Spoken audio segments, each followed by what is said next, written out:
या जगामध्ये काहीच फ्री मिळत नसते. प्रत्येक गोष्ट काही ना काही प्राइसवर येत असते. त्याची किंमत काही ना काही नक्की ठरलेली असतेच.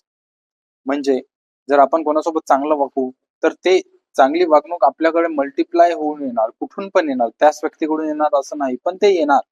येणार म्हणजे येणार.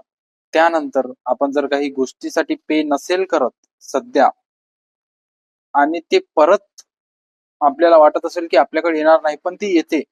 कर्मा इज रिअल. जे आपण विचार करतो ते तर होतेच, पण जे आपण विचार नाही करत ते सुद्धा होऊ शकते. म्हणजे आपण कोणासोबत वाईट केलं आणि आपल्याला वाटणार की आपल्यासोबत चांगलंच व्हावं, तर तसं होत नसते. जे आपल्याकडून जातं तेच आपल्याकडे परत होऊन येतं, मल्टिप्लाय होऊन.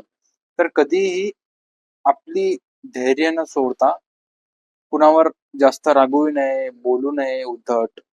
चांगलं वागावे सगळ्यांसोबत, प्रयत्न करावा, आणि ज्यांच्यासोबत तुम्ही चांगलं नाही वागू शकत, मग त्यांच्यासोबत इंटरॅक्ट जर नाही करू शकाल, तर ते पण एक चांगलं होईल. तर तसं एक तुम्ही काम करू शकता.